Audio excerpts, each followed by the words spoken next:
생활 속 법률 히어로 이승우 변호사의 사건 파일.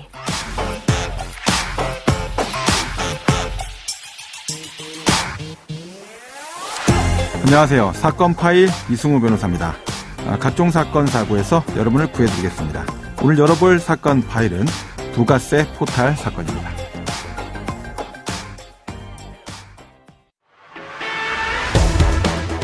가짜 세금 계산서를 만들어서 기업에 넘겨주고 대가를 받는 이른바 자료상들이 무더기로 적발됐습니다.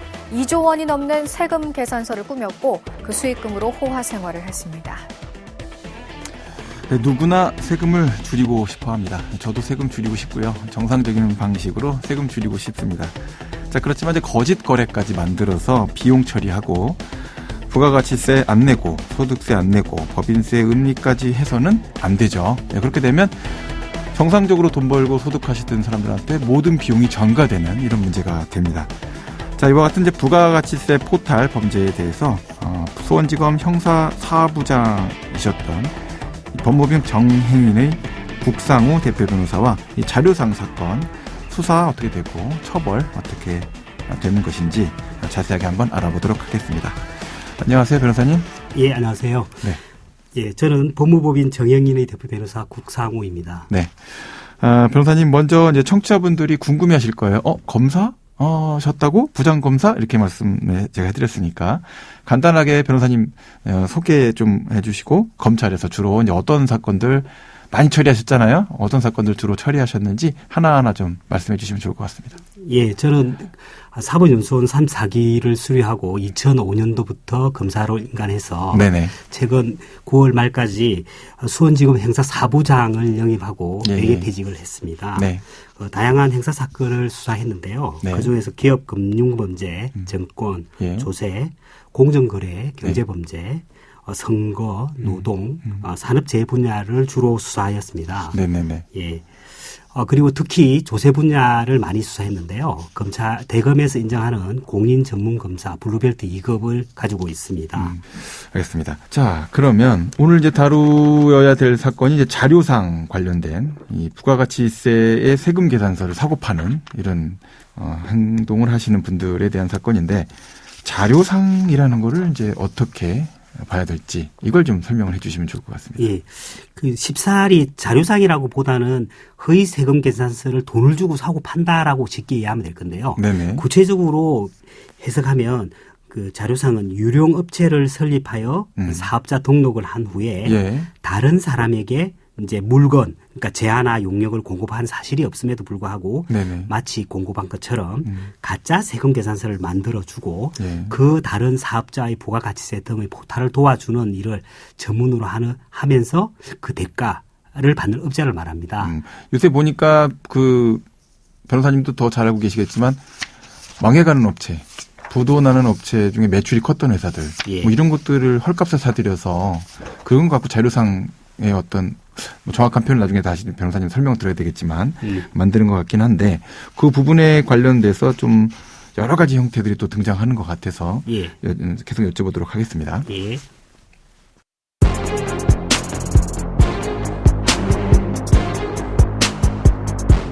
자, 그러면 그 허위 부가가치세 계산서, 세금 계산서를 발행하는 자료상이 우리 사회에 뭐 영향을 미치는 피해를 주는 게 있습니까?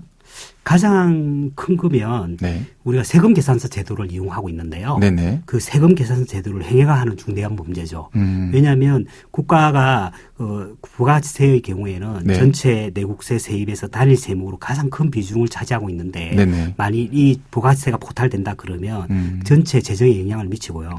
또 그뿐만 아니라 전문 자료상이 아닌 일반적인 사업자의 경우에도 허위 세무 자료를 아무런 제어식 없이 공공연하게 수집한 후에 세무서에 제출하여 세금을 포탈하는 관행이 만연하고 있어서 이런 경우에는 국가 재정을 잠식하는 위협적인 요인이 되고 있죠. 결국 이제 세금 전체를 크게 포탈할 수 있는 그런 구조를 만든다. 그걸 또 거래할 수 있는 구조를 만든다.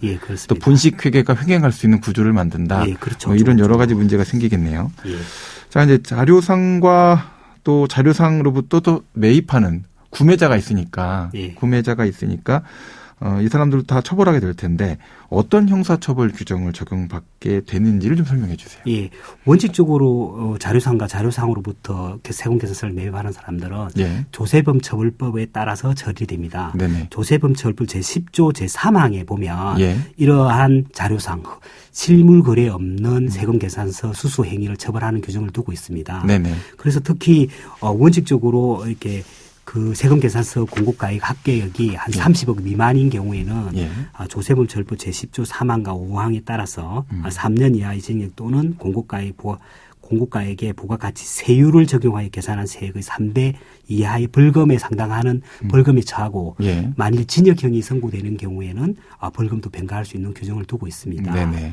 그런데 이게 발행한 공고가액 등 합계액이 30억이 넘어간다. 네. 그리고 그다음에 실제 영리를 목적으로, 그러니까 이 세금 계산서를 발행하는 이유가 어떤 경제적 이득을 취득하기 위하여 발행하게 된다 그러면 네네. 30억이 넘어가는 경우에는 부터 이제 특정 범죄 가중처벌 등에 관한 법률 제8조 2 제1항과 1항에서 1호와 2호를 나누어 가지고 만일 공고가액 합계액이 30억에서 50억 미만인 경우에는 1년 이상 유기징역, 그다음에 공고가액 합계액이 50억 이상인 경우에는 3년 이상의 징역에 처하고 예. 이 경우에는 같은 법률 제2항에 따라서 양자 모두 공고가액 합계액에 부가세의 세율을 적용하여 계산한 세액의 2배에서 5배 이하의 벌금을 변가한다고 규정하고 있습니다. 네네. 그 조세범 처벌법과 특가법의 결정적인 차이는 임의적 벌금 변가와 필요적 벌금 변가의 차이가 있습니다. 예. 통상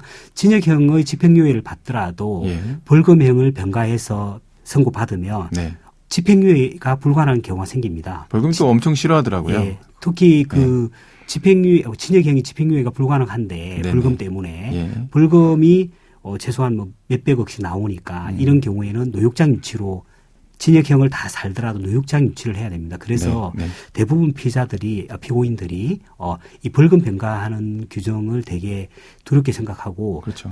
검찰이나 법정에서 이 영리의 목적, 특히 영리의 목적 인정 여부에 대해서 치밀하게 다투고 있습니다. 네네. 예. 네. 자, 이제 준비해 오신 사건을 좀 구체적으로 좀 만나볼까요? 바지 사장을 내세워서 450억 원대의 허위 세금 계산서를 발행한 사건에 대해서 이제 구속 기소된 사안이다라고 설명하셨습니다.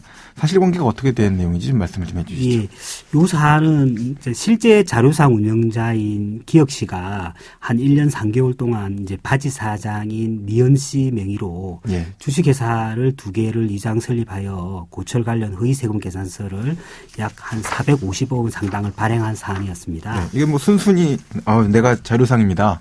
예. 인정하는 그런 사건은 아니었지 않겠습니까? 아닙니다. 네.